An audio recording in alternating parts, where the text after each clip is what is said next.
Testing, testing, 1, 2, 3. Testing, 1, 2, 3. Testing.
Testing, 1, 2, 3. Mic test, 1, 2, 3. Mic test, 1, 2, 3.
Good afternoon, ladies and gentlemen. Thank you so much for being here with us today.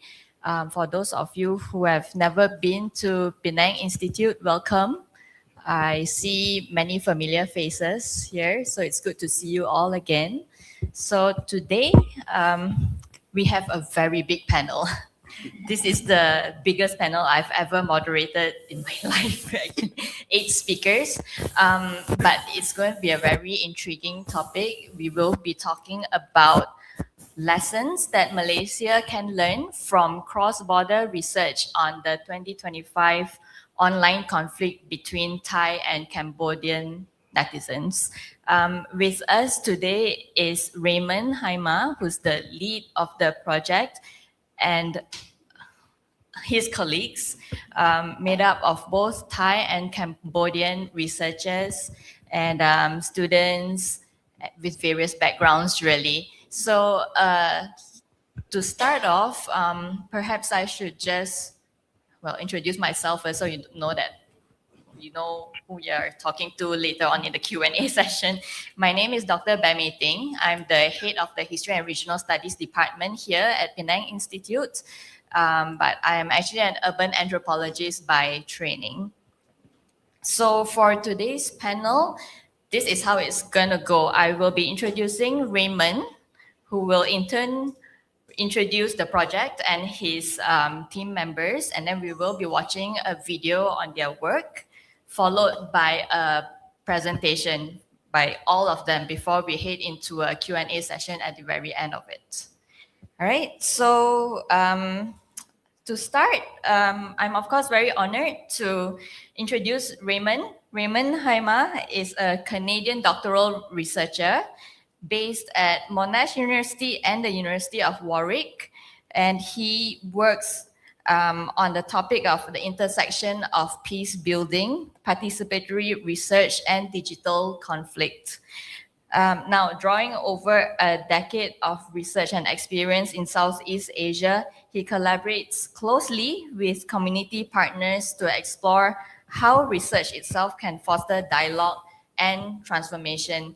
Of course, this is actually a very diluted introduction of Raymond. He has done much more than what I have just mentioned, but I will now hand it over to Raymond to introduce the project and also the rest of the team. Over to you, Raymond. Thank you so much, Mei Ting. Thank you. So we're very excited today to be here to share our research with you. And I think one of the things that I can say, we've done a few events over the last couple of days in KL and today in Penang.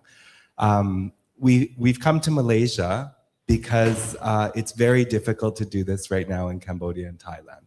And Malaysia has really become a space. We met actually, our panel is big today, but yesterday it was 22 members of the team, and eight of us came to Penang to continue. So we just spent the last weekend with 10 Thai and 10 Cambodians talking about the future.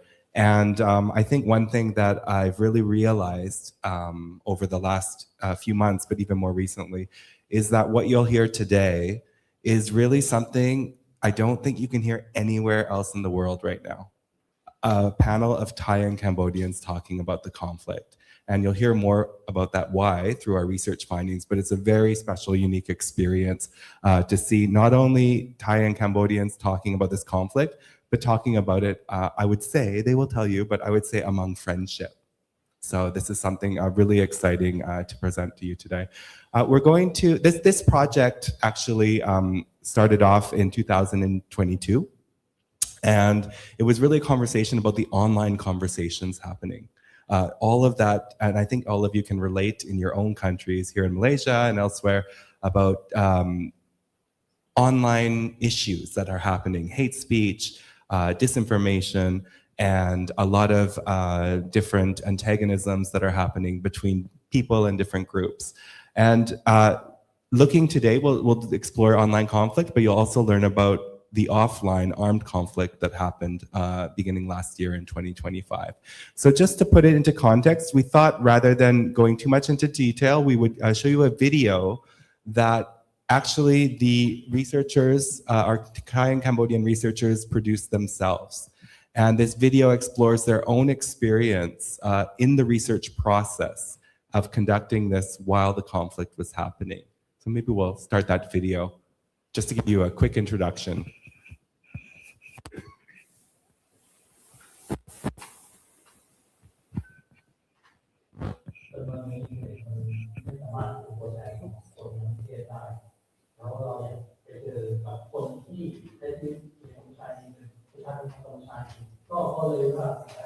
Apologies.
What message on GMS with critical and I feel like she's the one that has a strong passion about doing all of this. And she always like encouraged me like motivate the time daily because she brought up in Busan, I was doing well, stuff like that. I've been in the personally been on other she travel on that to do like right to tours around Bangkok and stuff like that. And because of the poor, like the only American diet, my is like a big system to help me really contribute. Bố với nhau đặt solo cần thiết để ta để vai lên trên mày để người ta để ở trong học thuật thì họ sẽ nhân vật trong đặt vị trí luôn mình ở ta nhu cầu gia động thay hiện hay là định đề ta để ta để là lúc cái này đều không làm mất yêu cho yêu từ để hay đã có những người bộ con hay là mình không so vì để trên đường về thôi rất hay là nói trong gọi so khi nó tại vì chúng hay so vì mình bộ con chứ không là làm sao kiểu phải ta định đề phần tác cái đề qua chu khi qua gì trường khi hay qua qua căn gì cái đó để sao khi ra đây trường khi nó tất cả cái gì căn về rất là chỉ muốn hay chặt tao nghiên cứu cho tôi hay thì I would say về nó hơn của con người ta thì về quan quan cơ sở nó thì như là như không đi tay trái để sao là non to còn thì hayเป็นจงกรมกรองการใจนี่นะก่อนเริ่มปัญหาบอกทางนี้มันปรับชาแล้วนะก็không nên trong chia được ở cái bởi khi tôi không ở đây nó môi hát nó làm sao đi tiền hay thì ăn sẽ tài đã đồng về dương bây giờ nên nói dương chậm lao đi chậm lao vô đó tên mình còn lên lao đấy là chỉ cần là đồng qua thì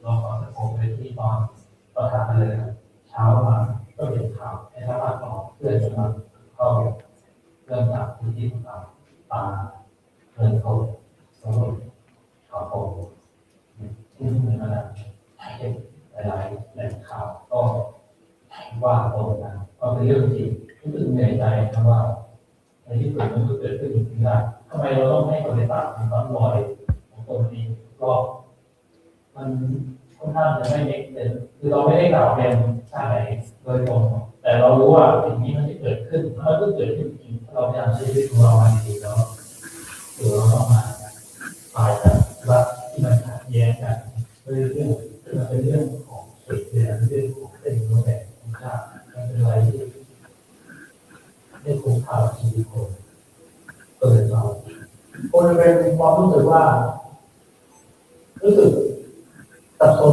นะในตอนนั้นแล้วก็รู้สึกไม่พอใจด้วยว่าทำไมการทะเลาะกันของกลุ่มบางกลุ่มเนี่ยนำมาซึ่งการสูญเสียของคนทั่วไปในพื้นที่ผมเชื่อว่าการทำลายกันด้วยวิธีอาหารเนี่ยคงไม่ได้มีการสูญเสียแค่คนสองคนแน่นอนมันเป็นความรู้สึกโกรธความรู้สึกไม่พอใจว่าทำไมเรื่องแบบนี้เราถึงไม่คุยกันมากขึ้นหรือว่าเอาคนในพื้นที่เนี่ยมาตั้งวงคุยกันแล้วฉายความคิดเห็นเหล่านั้นออกไปเลยไม่รู้ว่าแท้จริงแล้วเนี่ยความรู้สึกที่เกิดขึ้นโลกออนไลน์ของใครก็ไม่รู้เนี่ยครับมันตรงกับความเป็นจริงที่คนถ้ามานั่งคุยกันมันเป็นอย่างนั้นไหมđây là những phần thân của người ta đã như sự thật của tôi chồng cháu thì ta có đôi người ta coi tôi cũng một cái công đại người ta phát cho cái đó ông sẽ tự tận quan lời chỉ đai qua cần mà ông sẽ chịu con tôi sẽ chịu con là về một cái những quyền như tầm dân tự tận thì nó hơn một sự tự nó hơn của nó là sự thật nhưng mà ban rất còn lên của họ ban hơi được con lắm ở đây nó hơi là con biển hay của con bạn đôi tình nghĩa con thờ chuyện lên khi mà con thường thêm đây thay đem lại khai con thờ ban con trao ban con xong để con mà đi xem thêm hay là khai con thì dùng cái nghe để khai con thì sự đây là nguyên câu câu gì đó tương sản tận mơ và sân gì luôn đưa ta lên một bạn mà này tôi xin chào bây giờ thìผมhọc rất mình có những cái muốn rất là xa này những tôi được một cái đều có học thầy thì tới về những cái đá được gọi là còn về phòng chứa thầy nhưng hơi nhà mình muốn qua không được để được thầy Tại ai thì làm các con dùng bài hay cùng những phong trào promote understanding and routine promote a thứ hai thứ ba thì bài thứ năm hậu là không là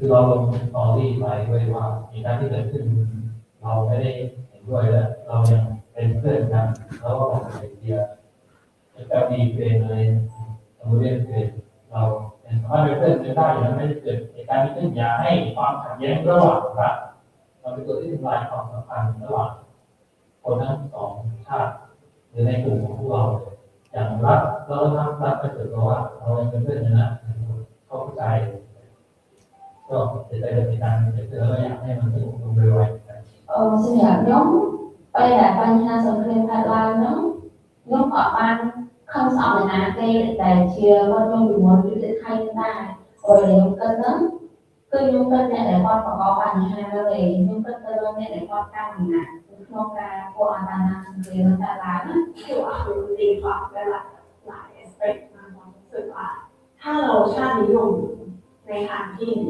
มันก็จะเป็นการส่งเสริมชาติว่าแบบประเทศไทยนี่อันนี้น่าดีอย่างนี้แต่ว่าถ้าเรามองชาตินิยมในแง่ของการที่แบบฉันต้องเหนือกว่าคนถ้าเราใช้คำว่าชาตินิยมในแง่มันก็จะเหมือนไอ้คนคนอื่นด้วยแต่แค่รู้สึกว่าเราก็มีความชาตินิยมได้ แต่ว่าไม่ใช่ว่าใช้คำว่าชาตินิยมเดี๋ยวไปแบบกดคนอื่นที่เขาแบบไม่เหมือนเราคือรักชาติรักได้แต่เราอยากฟัง Còn bây giờ chúng ta chỉ ngày áp dụng kinh từ sẽ còn chia sẻ cùng chúng ta sẽ cùng chúng ta học cả những chia sẻ cùng với những người tham gia các cuộc cùng tiếp cận ở ai với cuộc cùng thì rất nhiều các cái cùng tôi với những cái cái của ấy phải nha tôi khai phá cái thứ mà chúng con đưa ra đi được rồi tôi không là con đây của thầy tôi thấy có là không thì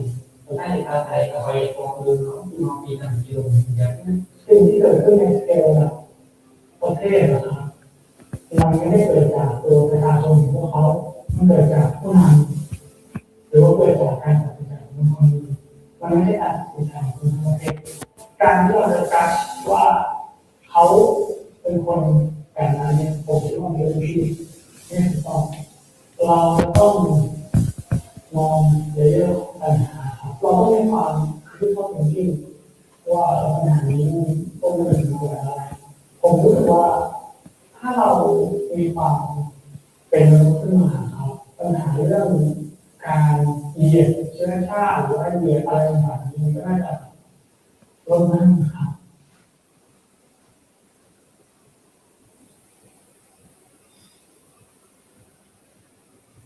เป็นว่าการออกความสนุกที่มันการดูตัวใดตัวที่คงตัวเองมีการการออกความสนุกที่เกิดจากการมีทางมองดูไอ้การออกความสนุกที่ได้ผมเป็นข้อข้างตัวเองตัวทางที่ดีต่อตัวเองต่อ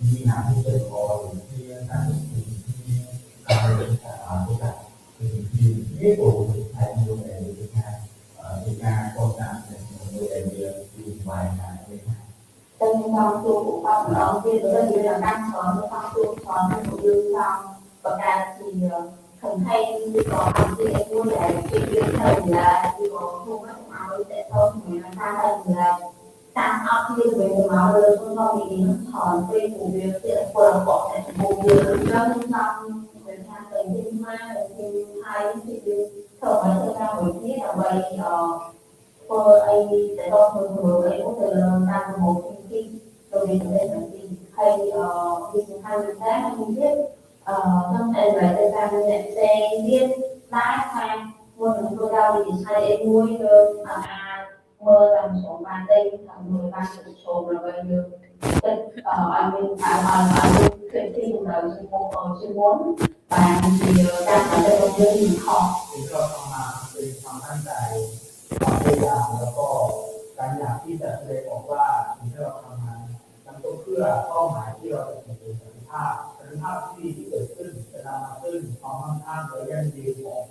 ของรัฐไม่ว่าจะเป็นเรื่องของเศรษฐกิจการค้าหรืออะไรซึ่งเป็นสิ่งที่ทำให้คุณภาพชีวิตของเราทั้งสองดีขึ้นได้ตอนที่เราทำก็มันมาจากโครงการที่เราเปิดคือถ้าเราติดตามเราใช้เวลาประมาณมาจากโครงการที่เราเป็นแพลตฟอร์มที่ทำให้ผู้เปิดใจในการเรียนการศึกษามันเป็นการเรียนรู้ที่เป็นการเรียนเป็นการใช้แต่ต้องมีการใช้เวลาของการทุกคนอาจจะต้องมีการที่เราไม่ได้ถึงทุกวันที่ต้องมี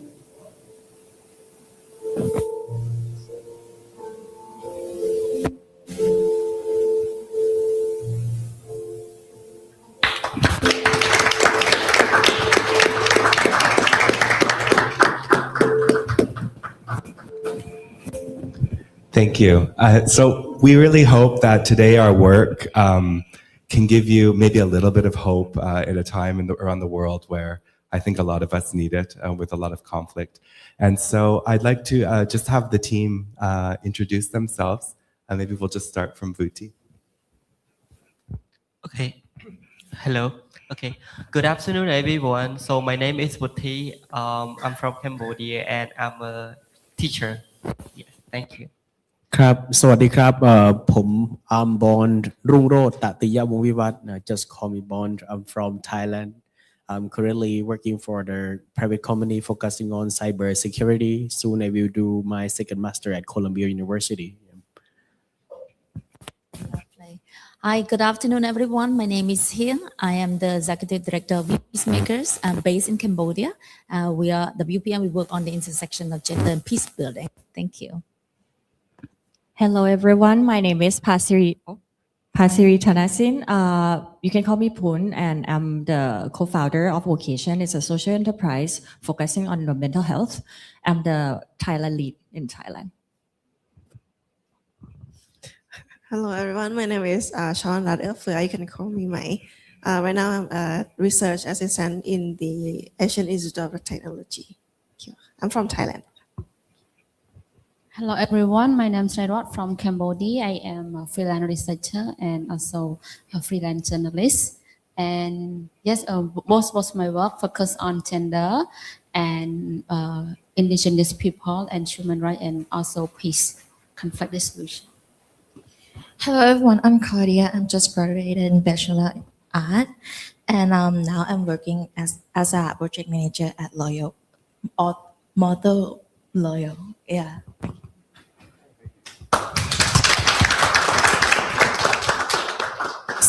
So we're just going to go through a short presentation of our work, of the research, and we're each going to take turns sharing with you some aspect of our research. And we'll just start.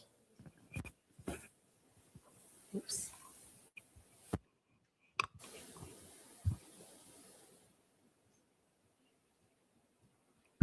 With Bond and Vuti.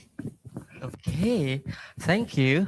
Okay, so I just want to provide you a little bit context about the history and also the culture of Cambodia and Thailand, and why the history and culture cause the conflict. Maybe it's the main root cause the conflict, right? Okay, so actually, as you might know, Cambodia and Thailand has a very long shared history together, right? But we also went through the wars. Let's say so many wars back then to the past, and you might be aware of the current situation right between Cambodia and Thailand as well.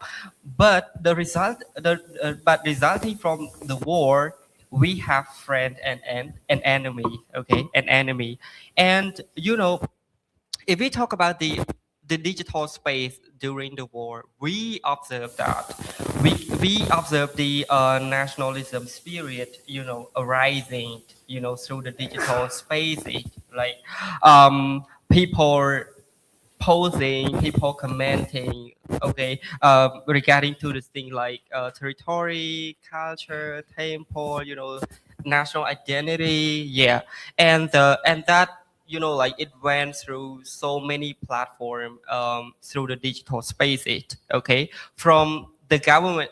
So let's say from the top level, from the top government level until the grassroots. Okay, and the content that we observed in the online in the online space, it's basically about the climbing, the blaming, like who is the real or original owner, and what this kind of thing belongs to which country, or who is the real owner, who own what. Okay, so that is has been going on, and netizens keep going, what we say, doing it very aggressively, through the digital space. But the thing that we also observe, and also my own observation, is that many people, many Cambodian and so Thai, they often said Cambodia and Thailand have so many things in similar. We share the same culture. We have so a lot of things in common, right? We have a lot of things in common, like food, cuisine, like languages. Maybe the language, right? We speak. Um, Maybe the dialect is just a bit different, right? But the meaning and also the definition, it's almost the same. It's almost the same. But in the similarity that I talk, people, we seem like have the different version of history, of history, and how the history is translated in Thailand and also in Cambodia. And I think that is the one root cause that caused the conflict. For example, if I was taught the history about one particular thing, right? Okay, so from perspective Cambodian, from the Cambodian perspective, okay, I learned this kind of thing. But from Thai perspective, on the same particular thing, they learn the different thing. They learn the different thing, and that is caused the the ongoing debate and argument. Okay. Thank you so much, Ruti, for touching upon so many dimensions of what we would like to talk when it comes to context of our participatory research. Let me talk about Thai perspective. As a Thai, we look at this border history as the byproduct of many misunderstanding that come from the start from the online sphere back in 2025. So this participatory research allow us to explore what happened in both Thailand and Cambodia. And me going to the field, interviewing, talking to many people alongside with our peers, because we have over 100 data points so far from the interview. And we found that Thai perspective, when we look at this conflict, we don't really take it seriously because we have this thing, the social determinant of how we look ourselves as economically superior. We have a very strong sense of national identity. One good example is that Thailand is only one of the ASEAN country that ever been colonized, and we are super proud that. And that become part of the mainstream narrative in our education as well. So when it comes to that, whatever happened at the border, stay at the border. And another reason that we have time to look into this is that if the conflict doesn't expand to other areas, like critically, this conflict may not be in their critical conversation in their main city like Bangkok. So currently I live in Bangkok, and we found that very few people bring this topic into the table. We are more likely to talk about everyday living and how the economic recession, inflation, like suffering our people. So this conflict is a part of how Thailand is trying to figuring out. And so yeah, let's talk about this. Yeah, that's what we try to say. So as you see in the photo that we have 20 researchers, 10 from Thailand and 10 from Cambodia, and we never met. Okay, thank you. Yeah, and we never met each other before, and some of us never been to each other country before. Um, and first, as you see in the video, that we have to go to Cambodia, and I asked my parents like about like, can I go to Cambodia, and they say no. Yeah, but I decided to go anyway because I was so curious about Cambodia. And then at first we were like so awkward, like we didn't never know like how to say to each other, how to act. But after we doing a workshop and after like have a conversation, we get close to each other more. And then we go to Chiang Mai in Thailand to review our data that you will hear from us later. And after that, as you see in the video that after the first fight was started, we didn't even think about like who's right or who's wrong, but we were checking on each other like if you or your parent or your place are safe or not, or does anyone get hurt. This is like can say it's more than friendships. It's like a family things for me, and I think you will not gonna hear about this story from anywhere. Okay, just to give you a little bit more of a broader overview of the study, you'll see in the video it said FLD a lot. FLD is it's a participatory method for research that stands for facilitative listening design.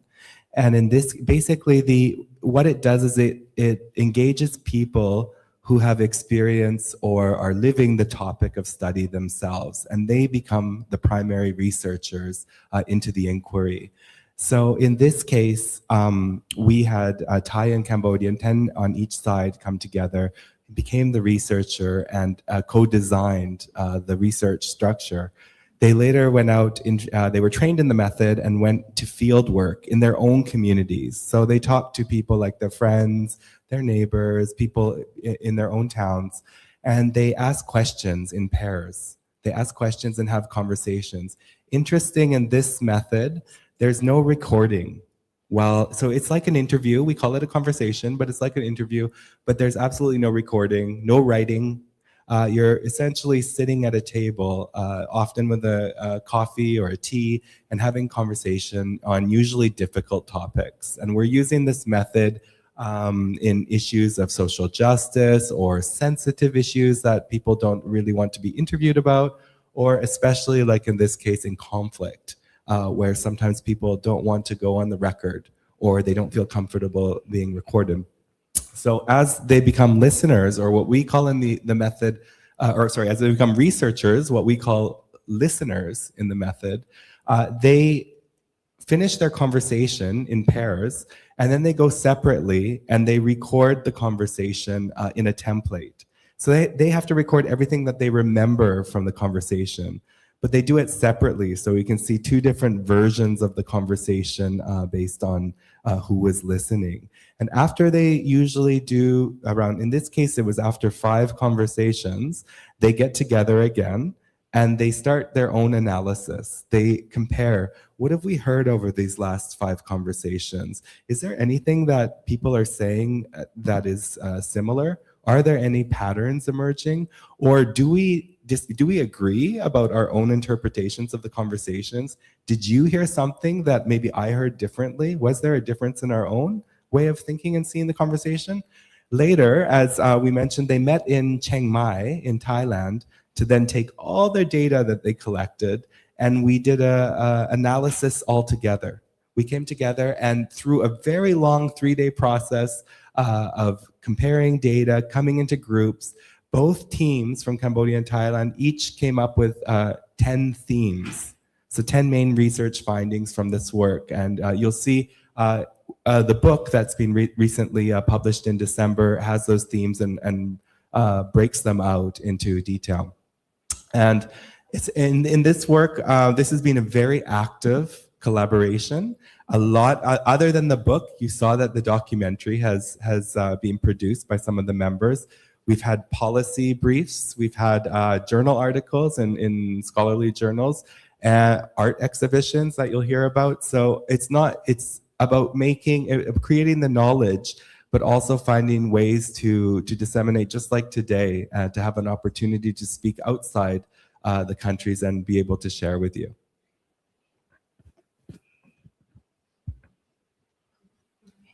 I'm gonna, like Raymond mentioned, there's 10 themes in Thailand and 10 themes in Cambodia as a collective analysis from our researcher.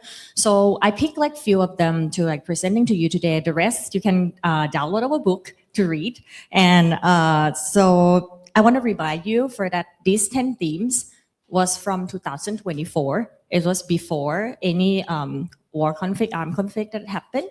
So, for example, one of the themes that we found, it was like, our government have a good relationship. Might not be true right now, but the few one that that I'm presenting to you today is the first one. We don't know much about Cambodia, even though it is a neighboring country. So even though geographically we're next to each other, it's very far from our mind. So a lot of the sharer that Raymond mentioned, that it's like a lot of Thai sharers, they say they only know the basic information about Cambodia. It's like, just from the book, Cambodia is 1, 2, 3, 4. And then the knowledge is limited. And another thing is the willingness to know about them is also limited. So don't know about them, doesn't want to know about them. And then just feel very unfamiliar, even though we're next to each other. So, which might be different from Cambodia when, if you may later hear from him. And a lot of sharers said they've never been to Cambodia. They never know any Cambodian person in their life. And one sharer said that the Cambodian history was barely covered in Thai classrooms. So it doesn't have, know nothing. And then instead of then, we don't know anything about it. So first contact, imagine you know nothing about a person. The first time you see that person is from something you heard online. And then that's everything. It's become the truth of, I think Cambodia is that one because I saw it online. I saw it on Facebook. I saw it on whichever media. Because right now, even in Thailand, the social media news is presenting in the national news is coming from the social media. So that's become everything that they know about that country. And then another thing that was contributing to the paradigm of what they understand about the Cambodia is the labor in Thailand, the worker coming from Cambodia. So there's a lot of these layers coming together, building up the assumption of the Cambodia. So the second one is that the Cambodia is less developed than us and tries to claim our culture and achievement. So there's a word that's spread online. It's called Cambodia. It's coming from claim and Cambodia putting together, which is I actually heard from the USM earlier that you have a similar slur here in Malaysia that is called Malaysia. Yeah, Malaysia. So that's it's in Cambodia they have it's called Thai. It's called lie lands. Don't tie to me. It means don't lie to me. So these type of slurs that in Thailand, we use Cambodia a lot. And when, in this particular findings, it said basically it's from point of view that you look down upon another person. And from Thai perspective, it's saying that we have everything, meaning the person that have less is trying to take from us. So that's from this one particular finding. You will hear the comparison from the Cambodia perspective from here later. So these, shape from the sharer said from their direct experience, some of them went to the Cambodia at the border, saw, the road is not good. That's the Cambodia for them. And, some of them, the media portrayal that I mentioned, there's an assumption, a socio-economic comparison between two countries. So from this particular one, I have a quote from the book. It says, sometimes I wonder why they have to claim everything from us, Muay Thai, our food. If their country is truly proud of their own identity, they wouldn't need to do this. Quote from the sharer. So like I mentioned, it's from the point of view that, we have a lot. Then you have less, meaning you take it from us. So the third finding is that the current situation online travel, so it's the digital apathy. So at that time, at 2024, it's the current situation is travel and it's not affecting us. So the sheriff find that when there's an argument online, there's a hate speech going on, they think it's funny. Oh, it's a mockery. It's nothing. This doesn't really, affecting me. It's just one drama is coming up. It's pathetic. It's nonsense, quote. So basically, there's one quote that I wanted to read to you. It said, I think what they're arguing about is travel, and it doesn't deserve attention, which you will see is quite very different from the Cambodia perspective of what they've, encountered exactly the same one, even the same post, we have totally different perspective. So at the time in 2024, in the finding, it said it's no way that it's going to escalate. It's trivial. It doesn't, need attention. And then in the end, just quickly, to one of the findings, it said that the conflict is very difficult to solve, but the deep contact and the connection across border could help to foster mutual understanding. So the sharers saw the value in creating a space, and through the cultural dialogue and the shared human experience might be able to help solving this problem. Thank you. I pass it to my Cambodian friend. Thank you. Well, can you help click? Yes. So as you have heard from the themes finding from the Thai team, from Cambodia, you know earlier that we also found 10 themes emerge from the studies. And in there, very interestingly, the finding also contradictory to what the Thai team have found for some. Specifically when it comes to these things on the view on histories and stuff like that.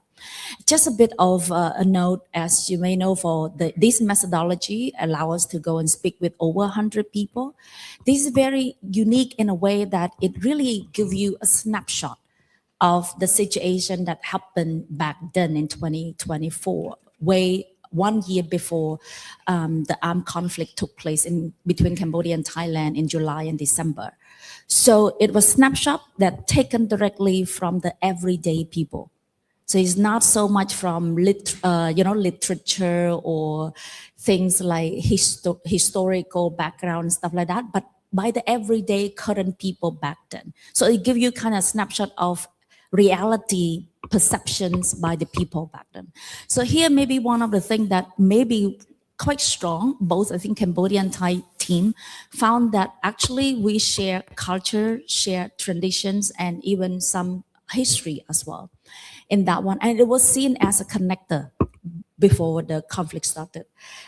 So that one is, even from our language, for example, in Khmer, mother, in Khmer we call Mae, in Thai we call Mae. Yeah. In our food, even for food, we have amok, some other fish thing. They have amok. Yeah. So even for dressing, so much different. Even like all the traditions and stuff, quite similar. This was okay, right? You have shared culture. It's easy to connect with each other. You go to each other country, you're so enjoying with the food because share quite the same taste and all of that. But then when it comes to, you have like centuries of tension with each other historically as well. And then when it comes to who own this shared culture, those history, right? It becoming an issue when it coming claiming, this and that. And that is an issue when you have like centuries old of shared culture and even sometime border as well. And then this has becoming one of the challenge. And also even with the history, I think on top of that shared culture is also an aspiration from some of the Cambodian listener, some of the Cambodian participants, sharer who we talk to. They have these admirations of Thailand as more developed in terms of economic, far better. Of course, Thailand have more than 70 million people. Cambodia have about only 16 million people. Economic was better, and even we have almost over 1 million migrant workers stay in Thailand. And during the conflict, they were returning home, almost 1 million of them. And then, like also economic, also freedom of the press, or all of that are more better better than Cambodia. So Cambodian participants seem to have that admiration for that. But at the same time, when all these tension arise, when it comes to cultural recognition, historical recognition, respecting each others and all that, it becoming an issue claiming, which culture belong to who, which then tradition belong to who, like Muay Thai versus in Cambodia, it's a martial art. In Thailand called Muay Thai. In Cambodia we call Labok Tao. And it's quite the same of this martial art for Cambodia. It's a traditional martial art belong to Cambodia and it was seen differently and all of that. Even New Year time, in Khmer, we also have Sangkran, they have Songkran in the New Year and it becoming also, all of that. When tension arise, these similarity, identity, easy to flip into a source of conflict, as a source of tension. And also the last one, among the many other findings we found, was about the history that were taught differently between the two countries. So as what Poon was just mentioning earlier, very few knowledge about Khmer, Cambodia culture and all that in history.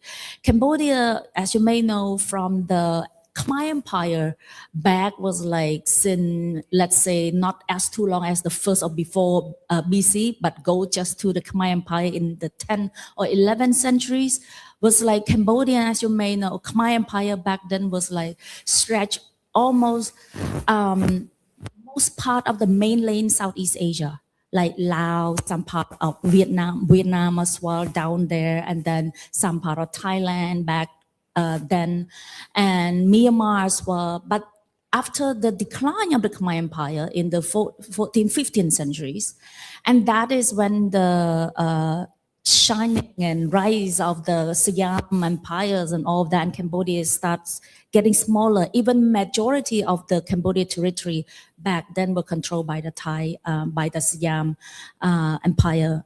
And only during the French colonization that then some of the land was taken, were brought back. Even the Angkor Wat temple, as you may have heard, in Siem Reap and Battambang and other.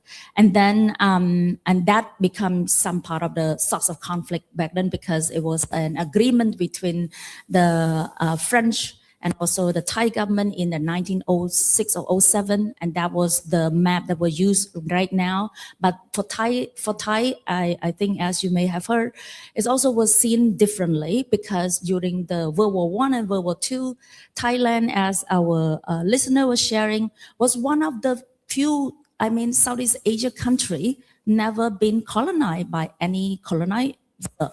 So, back then, some part of Cambodia were also taken control by the Thai at that time during the Japanese control during the Second World War. So in short, the way how the history were taught were different. The Cambodian were taught history same way during the Khmer Empire, Gloria, empire. We were proud of our history that used to belong to Cambodian. But then for the Thai, maybe it was taught differently that this used to belong to Thai back then in different centuries, right? It was seen differently, maybe during the before the French colonization. And so it was seen, and maybe for the Thai, it was seen as, oh, that used to belong to my land and stuff like that. That's why in 2003, actually, there was a burning of the Thai embassy in Cambodia because there was a Thai star back then, very famous, who claimed that Angkor Wat belonged to Thailand. And there was like anti-Thai riot, go to the Thai embassy and burn down the Thai embassy back then. And we have to repay a lot of money to the Thai government at that time. So there was long history. But what took place last year were completely different from what happening, in the trajectory of conflict between Cambodia and Thailand because of the role of social media. As we have seen, even though this study was not taken in 2025, it was in 2024. But we already seen these online ongoing hate speech going on. And as what I said earlier, majority of these social media user, the netizens in the social media use in this as a background, they were so anxious and frustrated when hearing all these claims that probably to them see as the lie land, lying to the world that this belong to them and stuff like that. Then they go to the social media and also trying to, challenge that. But all these sustain and continuous excessive type of online engagement that make them, some of the participants who we talk to, feeling very overwhelmed and emotionally affected as well. And that's why in our later analysis, we call it digital hyper engagement, make them feeling, at risk of emotional impact by it as well, which is a bit different from what the Thai team I just mentioned earlier about digital apathy. But for Cambodian, this is really not just mockery. It's not a joke. Majority of Cambodians see this as a look down on the national dignity. The indifference of not recognizing the history of the country. So they were seen seriously and not just a mockery at all. But within those themes, we also see a lot of themes coming up from the participants who were aspiring to have hope for it as well, which I think will transition over to our listener who will talk more about what are the hope out there that we found throughout the conversation. Thank you.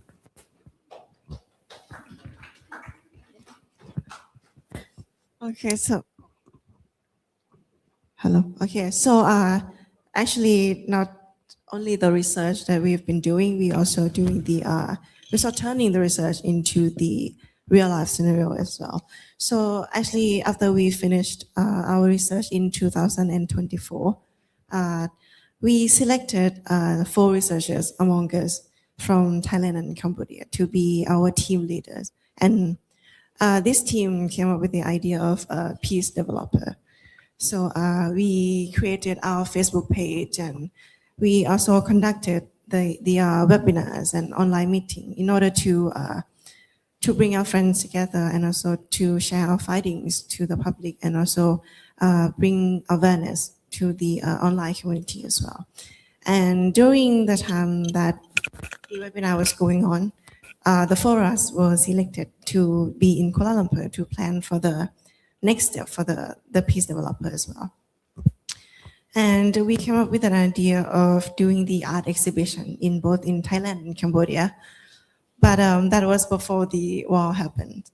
So after we heard the news, we were having a meeting and having a conversation asking like whether we should stop this or should we proceed to the next level or not, because the situation was so serious.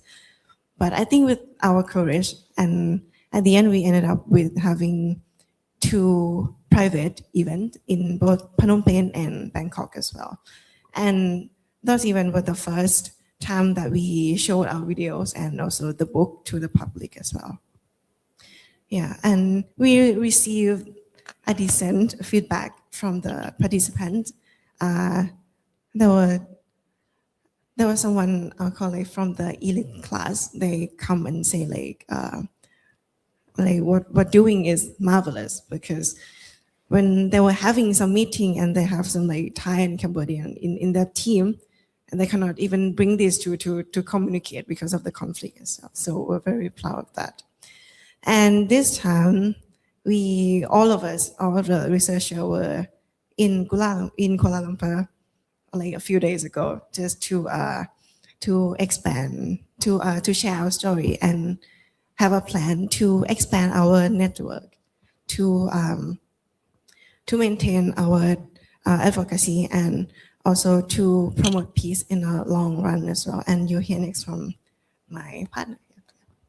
Okay, so based on our finding that we done so far, and then we come up with the idea with network between Cambodia and Thailand, and along the way we have been doing some activity on social media and both offline and online as well. So we in Kuala Lumpur we have come up like a few more activity forward to have more, more hope for our region to bring more peace.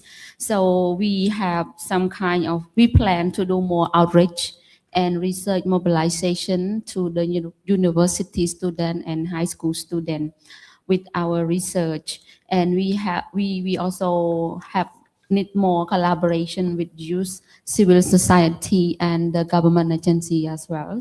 And the second one we will create a thought hub which is under a peace developer, and we accept for youth opinion piece for short article about the Cambodia and Thailand. It can be their real experience or their witnesses about the matter. So those kind of things that come with evidence-based articles. So in this kind of thing, we have some resource, but we still need more collaboration and resource for our initiatives. And another plan, we plan to have more publication, as we know that it relates to our research article that can be published in our Southeast Asia journal regions. So our future study, we're looking more into age sim that they have like some kind of very differences or very interesting part that we need deeper understanding on those kind of issue or stuff on our finding. So as our research finding, they have addressed and mentioned about the online hate speech, which is through education, media literacy, youth engagement, and youth exchange program. And government and NGO intervention is very crucial for the, peace developer in the region. So we thank you so much that it's just very short, a brief of our peace developer journey after we have done our research. So we have like a lot of things to share with, the others youth and other people outside. And we went through a lot that we cannot describe it all, just a very short time. So we hope that we can bring our story, our case study to the Southeast Asia region, and those case study or those story can help bring more peace to our region. Yeah, thank you.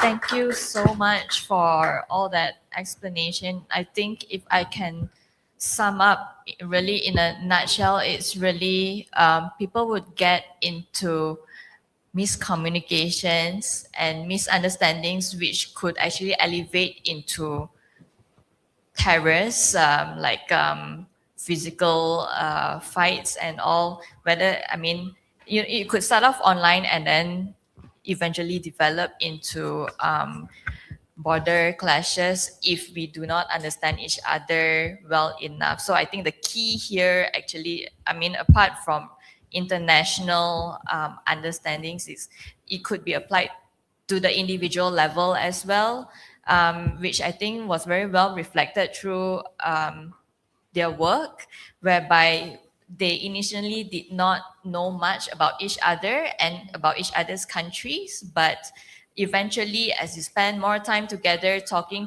with each other, and after that you sort of see that there are similarities between the two countries, and I'm sure this can be applied to many other countries as well. Now, before I open the floor to any questions, perhaps I'll pose the first question, and of course, any one of you, you're welcome to answer my question. I understand that before this, you were giving talks at universities, so Monash and USM, about your project, and you were already being grilled about your methodology, so I won't do that, because since we're at the think tank, we'll talk about policy, right? I was just wondering, how might we recognize and perhaps interpret online antagonism as an early indicator of offline conflict, and what mechanisms could be built to respond before it escalates into violence?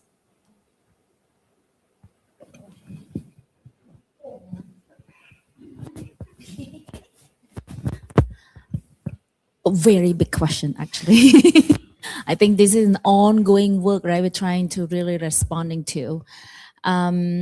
I think for Cambodia, actually, like what Raymond mentioned earlier, we discussed this like informally among our team because we also work on many other many other issues as well, like inter-ethnic, interfaith issues stuff in Cambodia. The issues of this online hate speech came to our mind because we start noticing when it's not just no longer about mockery. You will see going there also when it was picked up by some prominent, either as a social media influencer or leaders. And I think that is when some of the recognitions of an early warning sign you start to notice. When it have more and more every day in your new feed, you see that. I think the algorithm also because algorithm, right? When you watch this, you look at this, the same thing will feed you in. All of that. And I think that is when you start to really notice. And also for us in our context, it's not just only in the social media. You start to see, recognize also, for example, when it comes to Muay Thai and the Labok Katao, you know, during the SEA game and all of that, you see this rising up again. So the other side do not want to go to each other competition and stuff like that. So see, you start to notice it's not only on social media, it's reflecting also in some other areas. So starting from sport to then even traditions, how you dress, it belongs to who. When the crown, for example, that look quite alike, well, you know, and also like style, dressing styles and many other things. It's spread to many other areas. So you start to notice being picked up by so many things, right? And it start to talk. And one of the other things that you can notice is, I think, only from my limited understanding between Cambodia and Thailand, and not representations throughout the world, but at least as you may see, social media definitely in, you know, like more or less, it kind of reshape our public narrative a bit, or even social narrative, right? For those who, for example, if those who watch it or see the new feed that they never been to the other side, you will probably already form an image or a prejudice already against the other side.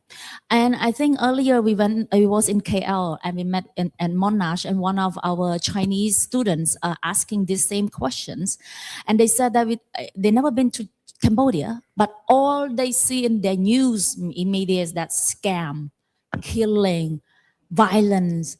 She got scared already just to hear that. And then when she was there, she witnessed different thing. So I think it's really important because social media, it's okay for those who already know the other side, right? They can challenge it.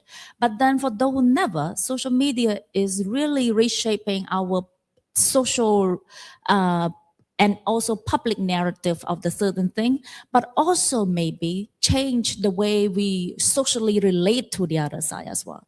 So I think one thing maybe notice through how often this being picked up by prominent social media user or leaders, and how are we going to respond to that? I think we probably need to work hand in hand with so many other actors, social media influencer. We work also the government. I think that's also play a crucial role who manage all these, you know, like the all these like websites and stuff like that, right? So I think their role is important, and also among the youth, because they are the one, even those not probably the one who creating it, but the other one maybe like or share or view it as well. So I think we need to engage it and raise that awareness, and probably also creating some content that counter narrative that. And what if your close friends and relatives join in? How are you going to have conversation about this? I think for us is that probably having some thought of being curious, asking question that they saying, why do you think like that? What made you believe this is the real news? What made you think and do like that? So like questioning the things that they say and then having that conversation. It will be hard, but I think those would help each other have more critical thinking. What we found in our study is the lack of critical thinking and believing in whatever being stated. And as you may know, AI is so advanced, sometimes you don't even know which is real and which is fake, and that is what very crucial to know. Maybe anybody want to share? So actually, as a piece developer, we intended to counter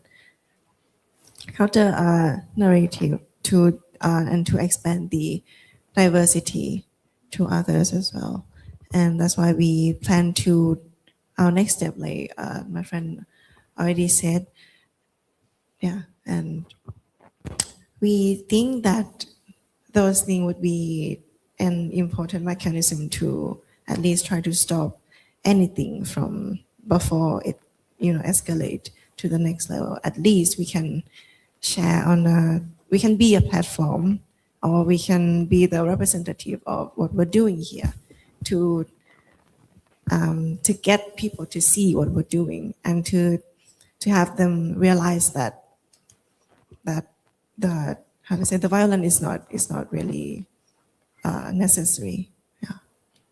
Thank you. If I may be the devil's advocate here, and of course before that, thank you for not fighting on stage here. That's one thing that occurred to me as you were talking just now. I realized that sometimes the more similar two countries are with each other, the more likely they might get into conflicts. The more similar. So when I say I'll be the devil's advocate here, it would be like Malaysians would know that we're always quarreling with Singaporeans on who is better, which food came from where first, and all that. So that is why, it's because we share such similar histories and backgrounds. It's almost like siblings bickering starts off as that, which of course could escalate to something even more serious. So anyway, but like bringing it back to our conversation today, Raymond was saying that, it's actually safer to have this panel convened here in Malaysia. So perhaps we are seen as like the third space where neither Thai nor Cambodian, we're friendly to everyone. So we are a neutral ground here for this conversation. So, perhaps if any one of you could tell me, what lessons, perhaps can we draw from the importance of third spaces, of neutral grounds, in conflict resolution, and how might such spaces be cultivated within Malaysia's own diverse communities? Of course, Malaysia, we are very diverse. We are never short of online keyboard warriors as well. We are always criticizing not just other people, but among ourselves in various topics. You just go online to any Malaysian portal and it is madness. Okay, so but like, with us right now as a neutral ground for this conversation, perhaps what lessons do you think we could learn from like using a third space, or perhaps like if we think of it as like the conflict, then PMX was the broker for call you guys stop fighting, but like how did y'all feel as Cambodians and Thais for a third person to come and tell you guys to stop fighting, basically? I think it makes sense, right? It happened even in the sport. We need a referee in order to control the situation. It depends on the scale of the conflict as well. When it comes to individual level, having a third person to step in and then, okay, stop right now, it makes sense. Personally, when I was in a fight in high school, I required a third person to make a decision when to stop. It happened to everyone, right? This is an individual experience. When it comes to the national level, this is more fragile because we talk about like we cannot look at country as individual because one state can have like a diversity. diverse ethnic groups. Like even in Malaysia, you have many ethnic groups. In Thailand too, in Myanmar, in Cambodia, we all have ethnic groups. So different geography represent different way of thinking, different cultures, and language is different language also shape our thought to think different way as well. So if you're going to answer, what we learned from this third space is very beneficial for resolving the conflict through dialogue. And it happened during even our Mr. President Trump visit Malaysia. We have the Prime Minister of the big how to say, the leader of Malaysia to be the middle man between Thailand and Cambodia. We even have like the side agreement that okay, we should seek peace through dialogue at that moment. So yeah, that's a good example of how the third space becoming the sphere of conflict resolution, and it works, but it's not going to work all the time because different contexts, different historical, different shared histories. Let's say that yesterday we went to Monash University, Malaysia. We have many participants, and some of them are from China and Japan. We found that very fresh negative shared history play a role in how we perceive each other. When it comes to Thailand, of course, we have border conflict, and looking back many years ago, we have many negative shared histories, but our shared history are not that negative. We still can is on the level that we can forgive each other. That's why the conflict doesn't outburst into the Great War, right? And this is I didn't even talk about like how international law prevent us to do that. But if it's going to happen based on their historical trauma or grievance, it requires some certain level of how it should happen. Yeah, and if we are not reaching that level yet, third space is a very beneficial mechanism that can resolve the conflict in the long run. Yeah. Can I add a little bit? Can I add a little bit more? So I think also with this, project too, I think the one lesson learned is actually when they were mentioning about the event in December, and like he mentioned, there was a conflict at that time too. It was very difficult, and we traveled, like the Thai team traveled to Cambodia first, and it was kind of like a last minute decision if we're gonna go or not, because it's happening and we wasn't sure. We were like, there's rumors that the border gonna be closed, and I was like, oh, what gonna happen? And that at the time, I remember like, okay, in the end, whatever happened, we can still fly to Malaysia. Yeah, that's like exactly was a solution, because like, in the end, Bangkok will go to Malaysia, and from Cambodia, from Phnom Penh can still go to Malaysia. And even that was like, I realized like, at the time I was seeing two countries, like, oh, it's very difficult to go there. It's very difficult for you to go here. But I remember from that perspective, like, no, there was another, just somewhere else. It wasn't just two of us. So at that time I realized like the third space become a safe space. And the lesson learned was like, basically when this emotion, from probably I'm speaking from like a counselor perspective, but it's like when your emotion, right, and everything is flipped, it's very difficult when you're like, thinking, anything at all. It's all emotion. At that time, I feel like it's the third space become a safe space because you step back. So I think that's a lesson learned when, everything is escalating. Now that it was like, one was a very funny story. It was like our luggage, one of our luggage was in Cambodia from December. This is the only time that we get a luggage. We have to come to meet in Malaysia. It was like, even, it sounds like a funny story or like tiny little thing, but it was that difficult we couldn't even like, ship one luggage to another country. It's very, like, it's surprise to me that it was that much. And that's what the space of the safe space was providing us. Yeah, thank you. Yeah, I just want to share like a real experience, because if we choose to go to Thailand or we choose to do in Cambodia. So we both from both sides probably feel not really safe at all. So because right now not really a good situation for us to have some kind of this event, but we choose this place so our member can come together and everyone feel very safe here, and they don't really afraid and scare anything, so we can do our peace projects in here very smoothly. Yeah.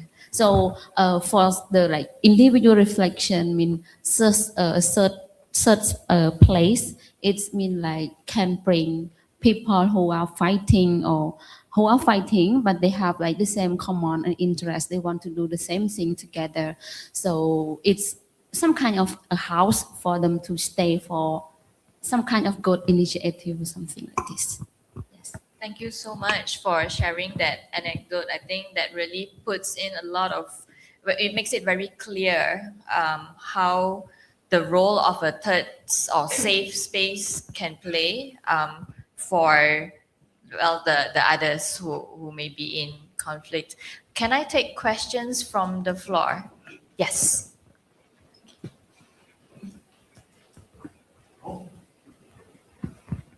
Hello? Special Yeah. mic. Hello? Yeah, it's on.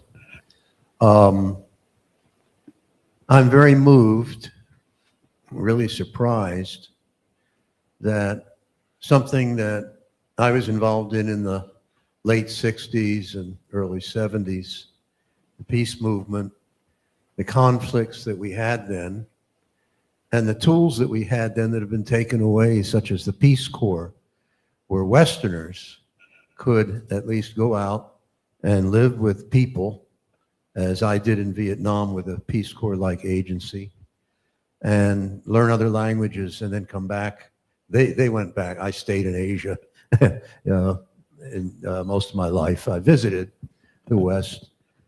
I think what you have found, first of all, I'm delighted that after all the crap that went on during those war years, that your generation is thinking ahead beyond national borders, that we've got to get along or we're going to destroy the place. And we even have a Canadian here. I'm a lost Canadian citizen applying for that too. I'm American also. What you noted that really struck me is the damage done by the social media. My country has been heavily damaged by the lies and the false propaganda, and the rich people who control a lot of this and put out the crap, and people believe Fox News and whatnot, and nobody believes real news, and everybody gets bad ideas about the outside world. It's a worldwide phenomenon, and I'm delighted that your group is working on it, and I hope that groups around the world can unite on this thing to try to get truth to the people of the world, to stop the insidious warmongering, and you know what's going on. I don't have to repeat it. But rather than a question, I want to thank you so much for your presentation. It's really affected my heart. Good. Thank you. It's very heartening to hear it firsthand from a veteran on how encouraging this project really is. Real changes, real world changes, not just in the academia world, but in real policies as well. Are there any more questions? Yes, Dr. Tan. I wonder what kinds of pressure you have, even between your family members or your school teachers, your friends, respectively in your own country involving in this project. I can imagine there must a lot of pressure. People are thinking, because nationalism's level of nationalism is very high now, and our event is actually public, and the news will go back to your country. Actually, are you safe to go back? Okay, that's my question.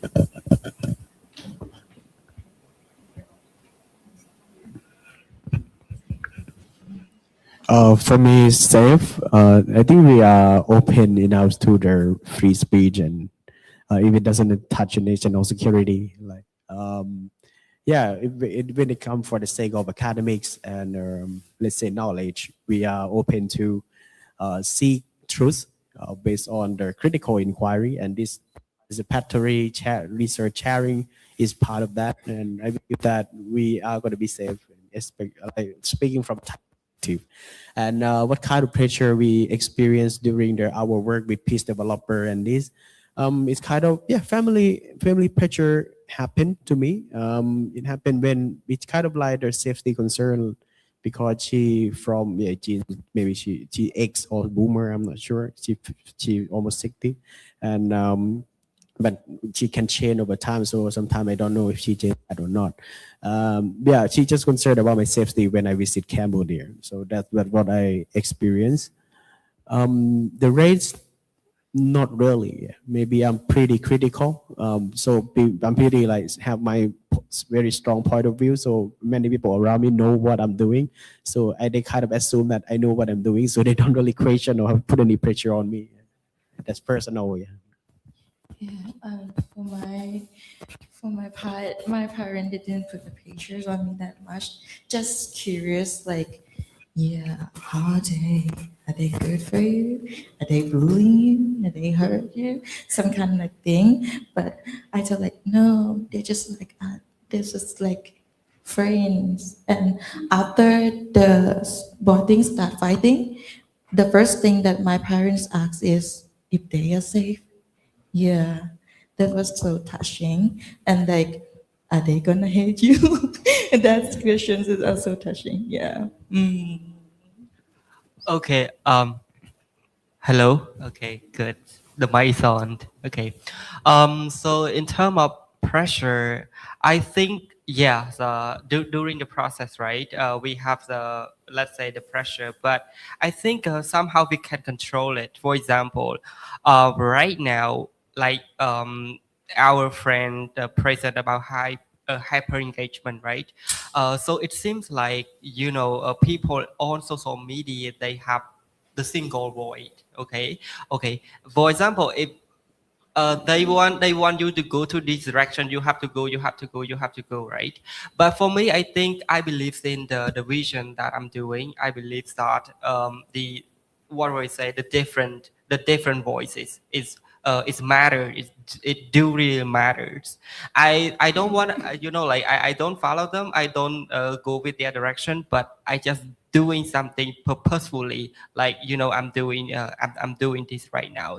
And back then, my friend, like a few of my friends questioned me, Wuthi, do you still love Thai people? Do you still learn Thai language? I think I do.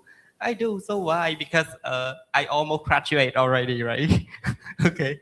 But the pressure, we have the pressure, we have the pressure, as I said, we have the pressure, I have the pressure, but I can control it. And because I know what I'm doing, and I know the outcome at the end of the day, what will I got. Okay, thank you. So actually, well, for pressure, actually, my parents, you would have no idea that I went to Cambodia in December, as you haven't told them that. So they'll know now. Yeah, now they know. So sorry. Yeah, but like that is one kind of pressure because I know because they're concerned about my safety in there because they consume news on the internet and rather on in Thailand. But like for the friends, actually, my friend is so cool about that. It's just like, yeah, you can go there and just like be safe and like try and protect yourself because actually everyone in Thailand is also like consuming the news only in Thailand. We're not really reading news from like other side, I say like from Cambodia and stuff like that. So yeah. Yeah, I think I'm not really different from our friend, but it's just share like some kind of funny thing, but it's really real because during the conflict happening between Cambodia and Thailand, but on the time we have planned to do in Thailand, in Bangkok, to do our event. So we think like we come, few of my Cambodia friends come to Bangkok to check the situation, whether our friend, the other friend in Cambodia, they come to Thailand safe or not. So we join another conference and then we observing the people and situation in Bangkok. So we feel like, yeah, it's okay. I think it's safe because I can arrive Bangkok safely. And I think that this okay, we can still do our event. I mean, we try as much as we can to do our activity or whatever is our plan. We don't want to postpone or anything.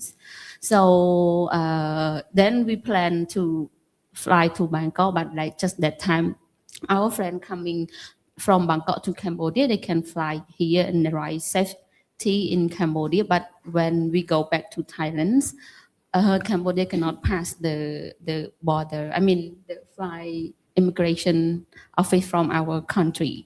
So that's why her luggage missing in Cambodia like for 5-6 months. So let's turn back to our old generation, as can say my parents, my mother. Actually, at the first time during conflict, when I come to Bangkok, I don't really tell her where I'm going. Seriously, it's just like I do it for my, my people's sake as well, and I want to see more. I mean, I don't know what's that. I just want to see more peace than just war bombing, because the people near the border, they face a lot of trouble. So I just want peace.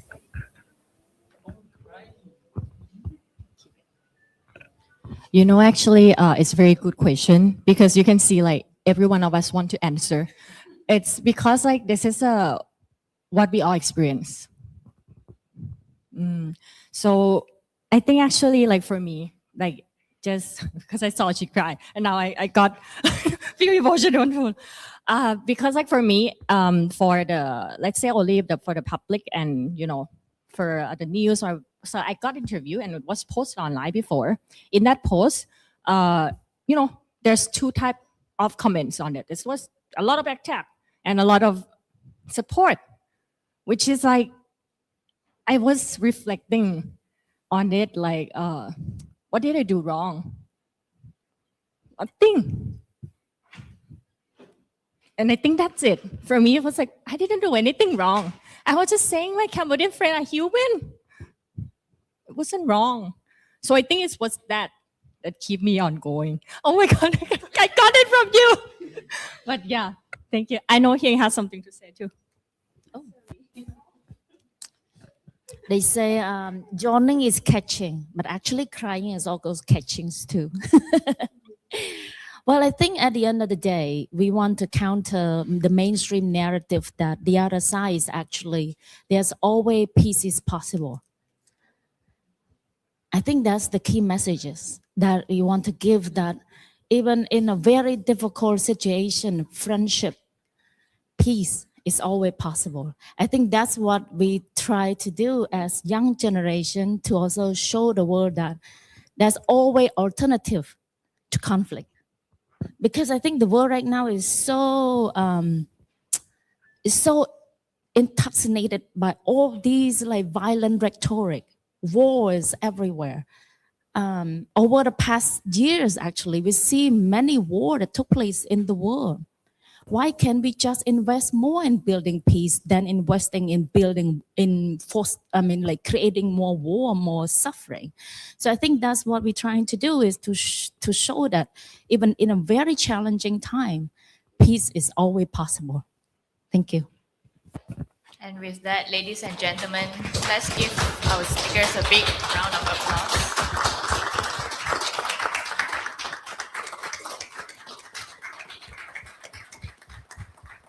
Thank you so much to all our speakers here today for really sharing your thoughts, your emotions, and your experiences. We are really honored that you trust us enough to tell us these thoughts. And of course, thank you all to our wonderful audience as well for being here today. Thank you.